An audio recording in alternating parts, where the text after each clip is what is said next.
వెంకటేశాయ. ఓం నమో వెంకటేశాయ. నమస్కారం. ఈరోజు మనం తిరుమల తిరుపతి దేవస్థానం అంటే టీటీడీ దానికి కార్యనిర్వహణాధికారిగా ఈవోగా పనిచేసిన పీవీఆర్కే ప్రసాద్ గారి అనుభవాల గురించి మాట్లాడుకుందాం. ఆయన కొన్ని చాలా ఆసక్తికరమైన, కొన్నిసార్లు ఆశ్చర్యం కలిగించే విషయాలు పంచుకున్నారు. వాటిని కొంచెం లోతుగా చూద్దాం. ఆయన రాసిన పుస్తకాల ఆధారంగా చూస్తే కొన్ని చాలా కఠినమైన సవాళ్లు ఎదురయ్యాయి. వాటికి పరిష్కారాలు కూడా అంతే ఊహించని విధంగా దొరికాయట. కొన్ని సంఘటనలైతే అసలు నమ్మశక్యమని అనిపించవు. అవును, అంటే పెద్ద పెద్ద నిర్మాణాల దగ్గర నుండి హఠాత్తుగా వచ్చే సంక్షోభాల వరకు ఎన్నో రకాల అనుభవాలున్నాయి. వీటి ద్వారా ప్రపంచ ప్రఖ్యాతిగాంచిన ఒక దేవాలయ నిర్వహణ అనేది ఎంత సంక్లిష్టమైన వ్యవహారమో అర్థం చేసుకోవచ్చు. ఖచ్చితంగా ఈ కథనాల్లో మానవ ప్రయత్నం కనిపిస్తోంది, పరిపాలనా నైపుణ్యం కనిపిస్తోంది. అలాగే కొన్నిసార్లు దైవ సంకల్పం అని చాలామంది భావించే సంఘటనలు కూడా కనిపిస్తాయి. అయితే ఒకటి గుర్తుంచుకోవాలి, మనం ఇక్కడ కేవలం మనకు లభించిన మూలాల్లో ఉన్న సమాచారాన్ని, అందులోని కోణాలని మాత్రమే విశ్లేషిస్తున్నాం. అవును. సరే, ఇక మొదటి కథనంతో మొదలు పెడదాం. తిరుమల ఆలయానికి గుండెకాయ లాంటిది ధ్వజస్తంభం. అంటే గర్భగుడికి ఎదురుగా ఉండే ఆ గుడి జెండా కర్ర అన్నమాట. దాని పునఃప్రతిష్ఠాపన అదో పెద్ద కథ. 1982లో ఒక సాధారణ తనిఖీ జరుగుతోంది. ఇంజనీర్లు ఆ ధ్వజస్తంభాన్ని చూశారు. చూస్తే వాళ్లకి పెద్ద షాక్. అదేంటి, పునాది దగ్గర మొత్తం పాడైపోయింది, కేవలం ఆ పైనున్న బంగారు రేకులే దాన్ని పట్టుకున్నాయన్నమాట. అమ్మో, అంటే ఏ క్షణమైనా కూలిపోవచ్చు. అవును, వెంటనే ఏదో ఒకటి చెయ్యాలి. ఇక్కడ ఆగమశాస్త్రం ప్రకారం, అంటే ఆ పాతకాలపు ఆలయ నియమాల ప్రకారం, కొత్త ధ్వజస్తంభానికి వాడే టేకుమాను ఎలా ఉండాలంటే కనీసం 75-80 అడుగుల ఎత్తు ఉండాలి. ఎక్కడా చిన్న తొర్రగాని, పగులుగాని, కొమ్మల గుర్తుగాని, వంకరగాని ఉండకూడదు. నిటారుగా, బలంగా ఉండాలి. మరి అలాంటి మాను వెతకడం మొదటి పెద్ద పనైంది. అవును. అప్పటికప్పుడు అటవీశాఖ వాళ్ళని అడిగితే మన రాష్ట్రంలో అలాంటి లక్షణాలున్న మాను దొరకడం అసాధ్యం అని తేల్చేశారు. మరి దాదాపు 190 ఏళ్ల క్రితం పాతదాన్ని ఎలా తెచ్చారో ఎక్కడా రికార్డులు లేవు. దీంతో ప్రసాద్ గారికి ఏం చేయాలో తోచలేదు. అవునా, మరి ఎలా? అర్థం చేసుకోగలం, కానీ ఇక్కడే ఆహా, ఒక ఊహించని మలుపు. ఏమిటది? బెంగళూరు నుండి హెచ్ఎస్ఆర్ అయ్యంగారని ఒక పెద్దాయన, ఆయనకు ప్రసాద్ గారితో ముందే పరిచయం కూడా లేదు. ఆయనే స్వయంగా ముందుకొచ్చారు. రేడియోలో ఈ వార్త విని తనే కర్ణాటకలోని దండేలి అడవులకు వెళ్లి వెతికానని, 100 చెట్లు చూసి ఒక 6 సరైన మానుల్ని గుర్తించానని చెప్పారట. ఓ, ఆయనకా యాదృచ్ఛికమంటారా, లేక ఆ వార్త విని స్పందించారా? ఏమో, కానీ సమస్యకొక దారి అయితే దొరికింది. సరిగ్గా అదే టైంలో కర్ణాటక సీఎం గుండూరావు గారు తిరుమల వచ్చారు. ప్రసాద్ గారు విషయం చెప్పగానే ఆయన వెంటనే ఓకే అనేశారు. ఆ మానుల్ని టీటీడీకి ఇవ్వడానికి పర్మిషన్ ఇచ్చేశారు. అంతా చకచకా జరిగిపోయింది. అసలు సమస్య వాటిని ఆ దట్టమైన అడవిలో కొండమీద నుండి కిందకి దించడం. నిజమే, అది చిన్న విషయం కాదు కదా. అస్సలు కాదు. అటవీ శాఖ చీఫ్ కన్జర్వేటర్ గారే దగ్గరుండి రోడ్డు వేయించారట.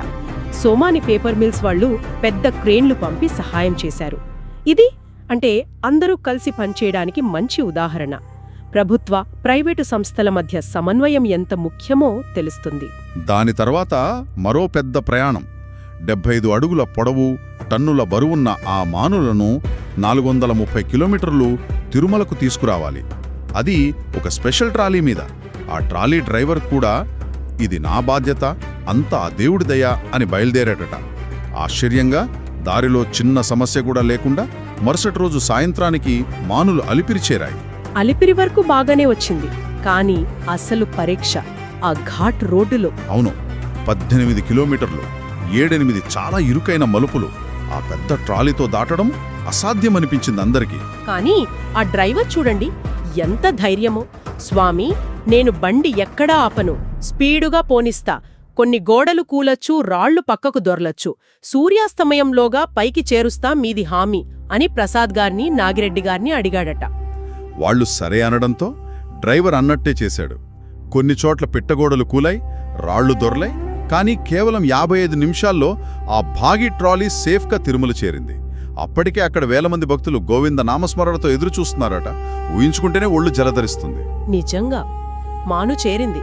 కాని ప్రతిష్ఠించడానికి ఇంకో పెద్ద టెక్నికల్ సమస్య. 75 అడుగుల మానును గుడి లోపల ఆ పాత ధ్వజస్తంభం ఉన్న చోటికి ఎలా తీసుకువెళ్ళాలి? దానిపైన ఒక రాతి మండపం ఉంది. అవును, కొందరు ఇంజనీర్లు ఆ మండపాన్ని పగలగొట్టాలన్నారు. ఇంకొందరేమో ఏకంగా ఆ 2000 ఏళ్ల నాటి మహాద్వారాన్ని, దానిమీద గోపురాన్ని తీసేయాలన్నారు. చారిత్రక కట్టడాలు పాడు చేయడానికి ప్రసాద్ గారికి అస్సలు మనసొప్పలేదు. ఎంతో మంది నిపుణులు వచ్చారు, చూశారు, పరిష్కారం దొరకలేదు. చివరికి ఎవరో ఒక అధికారి పాప వినాశనం డ్యాం ఇంజనీర్లను అడగమని సలహా ఇచ్చారు. వాళ్ళని పిలిపించారు. వాళ్ళు వచ్చి చూసి ఒక అద్భుతమైన చాలా సింపుల్ ఐడియా చెప్పారు. ఆ ఐడియా ఏంటంటే, మానును గుడిలోకి మోసుకొచ్చేటప్పుడే దాని తల భాగాన్ని వీలైనంత పైకెత్తి పట్టుకోవాలి, మొదలు భాగం నేలకి ఆనించి అలా ఏటవాలుగా ఏతంలాగా జరుపుకుంటూ తీసుకురావాలి. ధ్వజస్తంభం పునాది కోసం తవ్విన గొయ్యి దగ్గరికి వచ్చాక అందులోకి దించాలి. సరిగ్గా ఆ మండపం కింద రంధ్రం దగ్గరకు రాగానే కప్పీలతో పైకి లేపాలి. అంతే. ఓ, ఎంత సింపుల్గా! మండపానికి చిన్న గీత కూడా పడకుండా మాను నిలబడిపోయింది. నిజమే, కొన్నిసార్లు కష్టమైన సమస్యలకు పరిష్కారాలు చాలా తేలిగ్గా ఉంటాయి కదా. అవును కదా. ఇక ఈ కథలో ఒక చిన్న ఎమోషనల్ టచ్. ధ్వజస్తంభం పునాదిలో ఆగమశాస్త్రం ప్రకారం నవరత్నాలు, నవధాన్యాలు వెయ్యాలి. అవన్నీ వేశాక ప్రసాద్ గారికి ఏదో వెలితిగా అనిపించిందట. తన మెడలో ఉన్న శ్రీవారి డాలరున్న బంగారు గొలుసు తీసి అందులో వేశారట. అలాగా? అది చూడగానే అక్కడున్న అర్చకులు, ఇంజనీర్లు, భక్తులు కూడా వాళ్ల ఉంగరాలు, చైన్లు తీసి వేయడం మొదలుపెట్టారు. చూస్తుండగానే మరో చిన్న పెట్టె నిండిపోయిందట. 1982 జూన్ 10న ప్రతిష్ఠ జరిగింది. ఈ అనుభవం తర్వాత ఒక ముసలి పండితుడన్నారట, నాహంకర్త హరికర్త అని. అంటే చేసేది నేను కాదు, అంతా ఆ హరియే అని అర్థం. మానవ ప్రయత్నం ఎంత ఉన్నా చివరికి ఏదో తెలియని శక్తి నడిపిస్తుందనే భావన ప్రసాద్ గారికి బలంగా కలిగిందని మనం అర్థం చేసుకోవచ్చు. ఈ సంఘటన కేవలం దైవఘటనని కాకుండా అసాధ్యం అనుకున్న పనిని పట్టుదలతో, కొత్త ఇంజనీరింగ్ ఆలోచనలతో, అందరి సహకారంతో ఎలా సాధించవచ్చో కూడా చూపిస్తుంది. ధ్వజస్తంభం విషయంలో మానవ ప్రయత్నానికి దైవ సంకల్పం తోడైందని ప్రసాద్ గారు నమ్మినట్టే ఆయన శ్రీవిల్లిపుత్తూరు యాత్రలో కూడా కొన్ని విచిత్రమైన సంఘటనలు జరిగాయట. ఆ కథేంటో చూద్దాం. 1981లో ప్రసాద్ గారు గురువాయూర్ నుండి తిరిగి వస్తున్నారు. దారిలో శ్రీవిల్లిపుత్తూరులో గోదాదేవి గుడికి వెళ్లమని ఆయన శ్రేయోభిలాషి శేషాద్రి గారు చెప్పారు. కానీ పని ఒత్తిడిలో ఆ విషయం మర్చిపోయారు. వేరే దారిలో చెన్నైకి బయలుదేరారు. కొంచెం దూరం వెళ్లగానే భయంకరమైన తుఫాను, కుండపోత వాన, చిమ్మ చీకటి, రోడ్డు మీద పెద్ద గండి పడింది. ముందుకు వెళ్లలేక వెనక్కొచ్చారు. అక్కడున్న ఒక టీ కొట్టు అతను శ్రీవిల్లిపుత్తూరు మీదుగా ఇంకో దారి ఉందని చెప్పాడు. సరే అని ఆ దారిలో వెళ్తున్నారు. కొంత దూరం వెళ్ళాక ఆశ్చర్యంగా కారు ఆగిపోయింది. ఎంత ట్రై చేసినా స్టార్ట్ అవ్వలేదు. ఎక్కడాగిపోయిందా అని చూస్తే సరిగ్గా శ్రీవిల్లిపుత్తూరు గోదాదేవి ఆలయం ముందు. ఇంకా విచిత్రమేంటంటే వాళ్లు కారు దిగగానే వర్షం టక్కునాగిపోయింది. గాలులు తగ్గాయి. ఒక పెద్ద మెరుపు మెరిస్తే ఆలయ గోపురం కనిపించింది. వాళ్లు గుడిలోకి అడుగుపెట్టగానే కరెంటొచ్చింది. లోపల అర్చకులు ఎవరో ముఖ్యమైన వాళ్ల కోసం ఎదురుచూస్తున్నట్టు హారతి పళ్ళెంతో రెడీగా ఉన్నారు. వీళ్లను చూడగానే సాదరంగా లోపలికి తీసుకెళ్లారు. ఇన్ని సంఘటనలు ఒకదాని తర్వాత ఒకటి యాదృచ్ఛికమంటారా, లేక ప్రసాద్ గారు అలా అర్థం చేసుకున్నారా? చెప్పడం కష్టం, కానీ దీని వెనుక ఉన్న ఆధ్యాత్మిక నేపథ్యం కూడా చూడాలి. గోదాదేవి అంటే ఆండాళ్ 12 మంది ఆళ్వార్లలో ఒకరు. విష్ణుచిత్తుడనే భక్తుడికి తులసీవనంలో దొరికిందని, రంగనాథస్వామి మీద అపారమైన భక్తితో పెరిగిందని, స్వామికి పంపే మాలలు ముందు తను పెట్టుకుని అద్దంలో చూసుకుని పంపేదని ఒక కథనముంది. అది తెలిసి వాళ్ల నాన్న మందలిస్తే స్వామే కలలో కనిపించి ఆండాళ్ ధరించిన మాలలే నాకిష్టమని చెప్పారని, చివరికి ఆమె శ్రీరంగంలో స్వామిలో ఐక్యమైందని వైష్ణవ సంప్రదాయంలో గట్టిగా నమ్ముతారు. అవును, విన్నాను. అంతేకాదు, శ్రీరంగానికి తిరుమలకు కూడా చారిత్రక సంబంధముంది. పూర్వం దండయాత్రలప్పుడు శ్రీరంగం ఉత్సవ విగ్రహాలను చాలా కాలం తిరుమలలోనే దాచారు. అందుకే తిరుమల గుడిలో రంగనాథ మండపం అని ఉంటుంది. శతాబ్దాలుగా తిరుమల బ్రహ్మోత్సవాలకు శ్రీవిల్లిపుత్తూరు నుండి మాలలు రావడం, ఇక్కడ్నుండి ప్రసాదం, చీర వెళ్లడం ఇదో సంప్రదాయం. కాని మధ్యలో కొంత తగ్గింది. బహుశా ఆ ఆగిపోయిన సంప్రదాయాన్ని మళ్లీ మొదలు పెట్టించడానికే అమ్మవారే తనను ఇన్ని అడ్డంకుల మధ్య అక్కడికి రప్పించుకున్నారేమో అని ప్రసాద్ గారు భావించారు. ఈ యాత్ర తర్వాతే ఆయన టీటీడీ బోర్డులో ప్రతిపాదన పెట్టి ప్రతి ఏటా గోదాదేవి కళ్యాణానికి తిరుమల స్వామి తరపున పట్టుచీర, మంగళద్రవ్యాలు పంపే పద్ధతిని మళ్లీ అధికారికంగా మొదలుపెట్టారు. అలాగన్నమాట. ఇంకో విషయం, వాళ్ళు గుడి నుండి బయటకు రాగానే ఆగిపోయిన కారు మళ్లీ మామూలుగా స్టార్ట్ అయిందట. ఈ సంఘటనల వరుస చూస్తే యాదృచ్ఛికమని కొట్టిపారేయడం కష్టమే అనిపిస్తోంది. అయితే ఇలాంటి నమ్మకాలకు శాస్త్రీయమైన ఆధారాలు చూపించడం కుదరదు కదా. బహుశా ఒక అధికారిగా ఆయన తన పనులు చేస్తూనే ఇలాంటి అనుభవాలను తన నమ్మకాల ప్రకారం అర్థం చేసుకుని ఉండవచ్చు. సరే, ఇప్పుడు మరో సంఘటనకు వద్దాం. ఇది 1980 ఉగాది టైంలో జరిగింది. ఒక పెద్ద ప్రమాదం. దాని నుండి ప్రసాద్ గారు ఎలాగో దూరంగా ఉండిపోయారు. 1980లో అప్పటి సీఎం డాక్టర్ మర్రి చెన్నారెడ్డి గారు ఉగాది పండగను హైదరాబాద్లో ప్రభుత్వం తరపున చాలా పెద్ద ఎత్తున సాంప్రదాయబద్ధంగా చేయాలని ఆదేశించారు. ఆ బాధ్యత ప్రసాద్ గారికి అప్పగించారు. చెన్నారెడ్డి గారికి సాంప్రదాయాలంటే చాలా పట్టింపు. ఏర్పాట్లలో చిన్న తప్పు జరిగినా ఊరుకునేవారు కాదు. అవును, అందుకే కార్యక్రమానికి ముందు రోజు ఏర్పాట్లు చూడటానికి ప్రసాద్ గారు తిరుపతి నుండి హైదరాబాద్ వెళ్ళారు. టికెట్ కూడా రెడీగా ఉంది. అయితే ప్రయాణం చేయాల్సిన రోజు ఉదయం నుండి ఆయనలో విమానాశ్రయానికి వెళ్లడానికి ఎందుకో తెలియని అయిష్టత. జాప్యం చేస్తూ వచ్చారు. టైం అయిపోతోందని క్యాంప్ క్లర్క్ ఎన్నిసార్లు చెప్పినా కదలలేదు. చివరికి ఎయిర్పోర్ట్ మేనేజర్ ఫోన్ చేసి ఫ్లైట్ ఆపుతాం అన్నా కూడా వెళ్లలేకపోయారు. ఫ్లైట్ వెళ్లిపోయింది. సీఎంకి ఎంత కోపం వస్తుందో తెలిసినా ఎందుకిలా ప్రవర్తించానో ఆయనకే అర్థం కాలేదు. ఆయన అలా ఆలోచిస్తూ ఉండగానే అర్జెంట్ వార్త వచ్చింది. ఏమిటది? తిరుమల నుండి కిందకు వస్తున్న యాత్రికుల బస్సు ఘాట్ రోడ్లో అదుపు తప్పి పిట్టగోడని గుద్దుకుని 2 మలుపుల మధ్య లోయలోకి చెట్లను నరుకుకుంటూ పడిపోయింది. అమ్మో, ఆదివారం. చాలా మంది ఆఫీసర్లు సెలవులో ఉంటారు. అప్పట్లో సెల్ ఫోన్లు లేవు, కమ్యూనికేషన్ కూడా కష్టం. ప్రసాద్ గారు వెంటనే రియాక్ట్ అయ్యారు. తానొక్కడే పరిగెత్తడం కాదు, సిస్టమ్ని కదిలించాలని అనుకున్నారు. అవును, అది ముఖ్యం.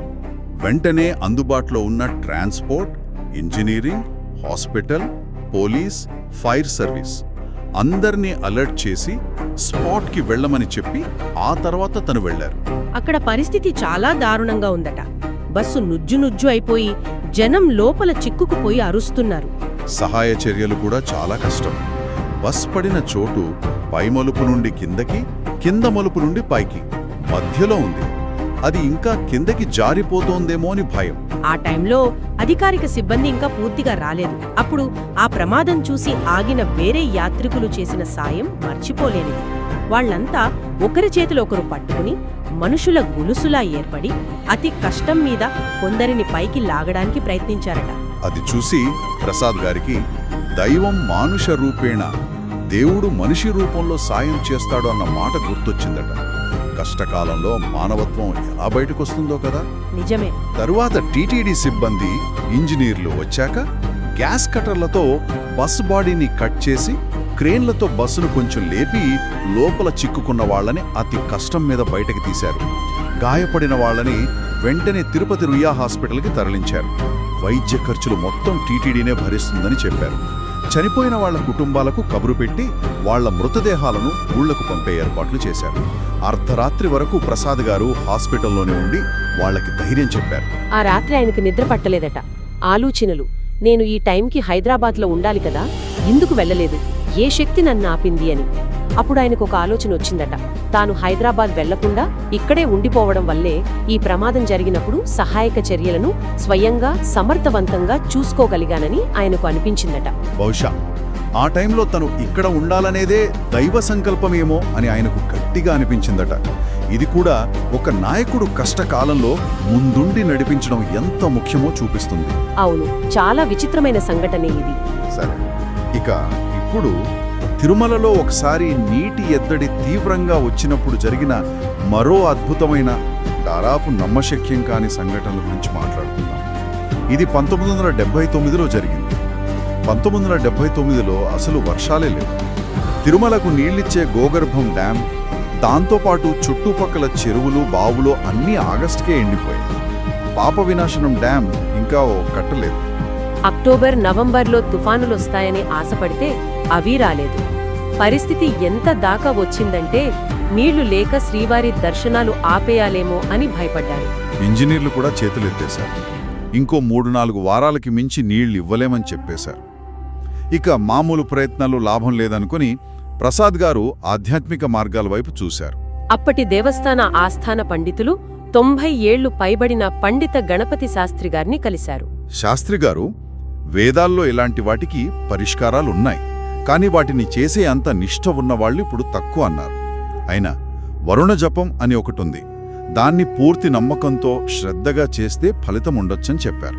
సరే అని వరుణ జపం చేయడానికి అర్హులైన ఋత్వికులను అంటే వేద పండితులను పిలిపించి ఏర్పాట్లు మొదలుపెట్టారు.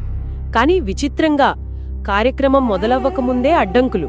ఒక పండితుడింట్లో ఏదో అశుభం, ఇంకొకరికి ఆరోగ్యం బాలేదు, మరొకరికి వేరే సమస్య. ఒకరి తర్వాత ఒకరు రాలేకపోయారు. అసలు జపం జరుగుతుందా అని డౌటొచ్చేసింది. నీళ్లు అయిపోయే రోజు దగ్గర పడుతోంది. ప్రసాద్ గారికి నిరాశ పెరిగిపోయింది. ఆ టైంలో ఒక రాత్రి గుడి తలుపులు మూసేశాక అంత సైలెంట్గా ఉన్నప్పుడు గుడిలో గంటామంటపంలో ఉండే పెద్ద పెద్ద కంచుగంటలు 5 అడుగులు ఎత్తుండేటవి. ఎవరూ కొట్టకుండానే వాటంతటవే భయంకరంగా పెద్ద శబ్దంతో మొగడం మొదలుపెట్టాయట. అయ్యో బాబోయ్! అక్కడున్న కొద్దిమంది సిబ్బంది భయపడిపోయారు. ఇదేదో అరిష్టమని కొందరు పారిపోయారు. ఏదో అద్భుతం జరుగుతుందని కొందరు అనుకున్నారు. ఉదయం తలుపులు తీసి చూస్తే లోపల ఎవరూ లేరు. ఆ గంటలు ఎలా మోగాయి ఇప్పటికీ ఎవరికీ తెలియదు. ఆశ్చర్యం! మరి తర్వాత? విచిత్రమేంటంటే ఆ గంటల మోత తర్వాత అంతకుముందు రాలేకపోయిన పండితులందరి సమస్యలు తీరిపోయాయట. వాళ్ళంతా ఉత్సాహంగా వచ్చి మర్నాడే వరుణ జపం మొదలుపెట్టారు. కొందరు పండితులు మెడలోతు నీళ్లల్లో నిలబడి మంత్రాలు చదవడం, ఇంకొందరు శ్రీవారి ఉత్సవమూర్తులకు ప్రత్యేక అభిషేకాలు చేయడం, మరోవైపు యజ్ఞం చేయడం. ఇలా 3 రోజులు చాలా నిష్ఠగా చేశారు. 3వ రోజు సాయంత్రం కార్యక్రమం చివరి దశకొచ్చింది. అభిషేకం తర్వాత స్వామి విగ్రహాలను పుష్కరిణి నుండి గుడికి ఊరేగింపుగా తెస్తున్నారు. కానీ ఆకాశంలో మార్పే లేదు, ఎండ కాస్తోంది. అక్కడికి వచ్చిన విలేకరులు కూడా, ఏమండి, ప్రసాద్ గారి కళ్లల్లో నీళ్లే కాని ఆకాశంలో నీళ్లు కనబడట్లేదే అని కామెంట్లు మొదలుపెట్టారట. మామూలుగా ఊరేగింపుకు పట్టే గొడుగు కూడా ఎవ్వరూ తేలేదు. ఊరేగింపు గుడికి ఇంకో 100 గజాల దూరంలో ఉందనగా అద్భుతం జరిగినట్టు క్షణాల్లో ఆకాశం నల్లగా మారిపోయింది. నిజంగా భయంకరమైన ఉరుములు, మెరుపులు, కుండపోత వర్షం. అందరూ షాక్ అయ్యారు. విగ్రహాలు తడవకుండా పండితులు, ప్రసాద్ గారు గుడిలోకి పరిగెత్తారు. విలేకరులు, భక్తులు తడిసి ముద్దయ్యారు. అంత బాగానే ఉంది కాని ఇంకా ఆశ్చర్యకరమైన, అసలు నమ్మలేని విషయమేంటంటే ఆ వర్షం కేవలం తిరుమల కొండ మీదే కురిసిందట. ఏంటి, కేవలం కొండ మీదేనా? అవును.